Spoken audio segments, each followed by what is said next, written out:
number two is White Christmas. Why? I'm. Ooh, this sounds like it'll be fun. Okay, so here's my issue with it. Okay, originally I had no issue with it. Mm. Here's my trauma with it now. I ended up being in the play in high school. Mm. I was a dancer. I may not be able to sing that well, but I can dance.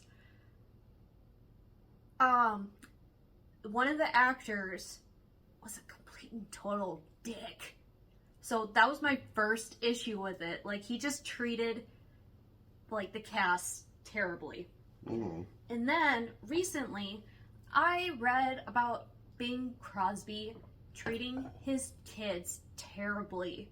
Like, to the point where 2 of his sons committed suicide because of how his father treated them. Mm. Completely changed my view on any movie that Bing Crosby is in, especially White Christmas. Mm. And so I just can't watch it. And it makes me so sad because it's like, you know, I don't want to change your opinion on it because, you know, this is something that you obviously like. Mm. But what frustrates me is that, you know, when you read about something about someone's character, is that, you know, it can completely change how you view something that you love. Yeah. And it's tragic. And I've always been pretty good about being able to separate, like I mean, I could still watch a movie that has Kevin Spacey in it, and I've never liked him. there are plenty of actors I could name who are complete pieces of shit. Like, I can still watch Mel Gibson in movies. Fat Man, that's a great Christmas movie. What's Fat Man? It's a movie where he plays a Santa who just kills everybody who gets in his way. So it's an action movie. But yes, Bing Crosby was a monster. But the message of White Christmas, of what they try to do for the general, is one that I didn't see the movie for the first time until probably about 10 years ago. Oh, okay. And I was just looking for new Christmas movies that I hadn't seen. And I watched it and I absolutely instantly fell in love with it. And I have watched it every single Christmas since, oftentimes at a little theater here in Minnesota called The Heights, where they do a whole like production of it. A lady comes out and sings Christmas carols beforehand. I just went a couple of weeks ago to go see it with a couple of very special people. So, hi Heather, hi Ashley. But it was one of those movies that I just grabbed onto. Now, if you want to have a problem with it, there is a little number in it called the Minstrel Song, which I have never understood this because the camera dollies in on a sign, minstrel number rehearsal, and I'm like, oh no, what am I about to see? And then nobody's in blackface. Right. There's not really any, it almost comes off like they're talking about vaudeville. And it's always baffled me. Like, especially since this is sort of a very, very loose remake of another Bing Crosby movie called Holiday Inn. Yeah. Where he does do blackface. And I've never understood this part of the movie. Right. To be honest, I never understood that part of the movie either, but maybe it's because I'm too young and I never asked anyone to explain that part of the movie to me. And quite frankly, I don't want anyone to. Yeah, I don't know. What frustrates me is that growing up, I used to watch this with my grandpa and grandma Niska. My grandma Niska loved Bing Crosby. Whenever we were in my grandpa's truck around, you know, Christmas, we used to listen to Bing Crosby. She loved him. Mm-hmm. And, you know, he had a great voice. And one of the songs that we used to listen to was Bing Crosby and David Bowie. You know, the Little Drummer Boy. Mm-hmm. And, you know, that's a song that, you know, I really love because I love David Bowie. Mm-hmm. You know, may he rest in peace. And it, you know, it just makes me sad that I recently found out how terrible of a person Bing Crosby was. Mm-hmm. And so it makes me frustrated that right now I just can't watch that movie. Mm-hmm. So it's just frustrating. Yeah, and I mean, especially frustrating, like you said, because the message is such a good one to have in the movie. Mm-hmm. I'm not, I mean, outside of this movie and like the road movies with Bob Hope, I never really sought out Bing Crosby in very many movies.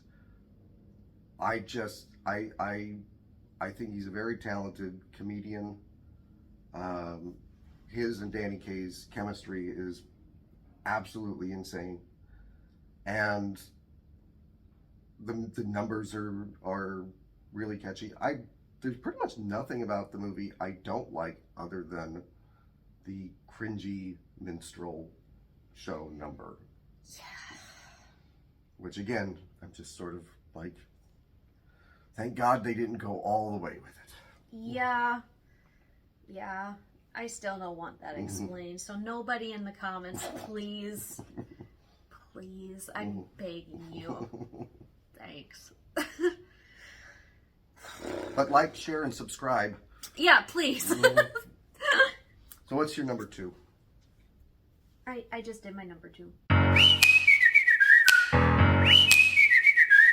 Oh. We're on number 1 now. Dementia's getting Dementia's getting to me, yes. Your number 1. We've already talked about this movie. Can you guess? It's on your list. Oh. Is it It's a Wonderful Life? Yes, Oh. it is. So, one of my favorite actors of all time is James Stewart. Mine too. Yeah. The reason why I love him, and one of the very first movies I ever saw him in was The Philadelphia Story. Him and Katharine Hepburn's chemistry in that movie is what made me fall in love with him. Mm-hmm. And he is just the all-round, you know, essentially blue-collar guy.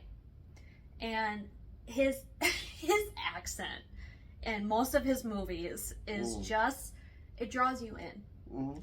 But in this movie specifically, you know, like we had discussed, he goes from being this very outgoing person to a man who is struggling and who, you know, becomes angry and wants to try to do better but doesn't know how.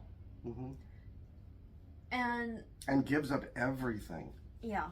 And I feel that on a personal level. I've had, even within the last 2 years, I've struggled very hard and I've wanted to give up.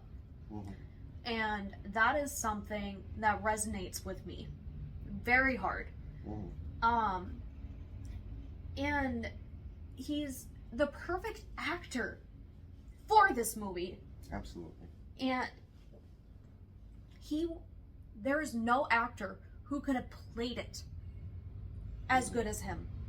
And on top of it, the dancing scene, there's no one. The movie is also funny. Yeah, they did a perfect job of having the perfect comedic timing, the perfect romance. Like, the fact that he says, "Do you want me to rope the moon for you?" He is as funny, as romantic, and as good at being angry and emotional that no actor would have been able to show that depth. Granted, there are actors of that time who probably would have been good at it, but not as good as him. No, nobody could have done that part like him. Yeah. And, you know, maybe I'm biased, but he deserved to be in that role. And he will always hold a place in my heart because of how well he did that role. My number one is Die Hard. That is not a Christmas movie. Suck it, internet. That is not a Christmas movie. That is a classic Christmas movie. No. And I disagree with everyone who says it's not. That is not a Christmas movie. Die Hard 2 is also a Christmas movie. That is not a Christmas movie.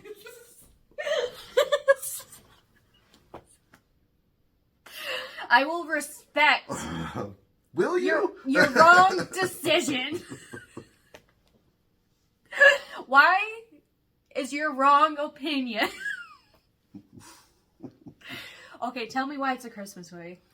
It is a Christmas movie, not only because it is set at Christmas time, not only because it is set at Christmas time in LA, where I grew up, so I don't need the snow and everything in the movie for it to be a Christmas movie.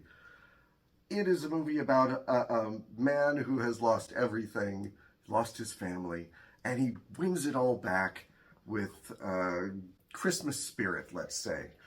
So, yes.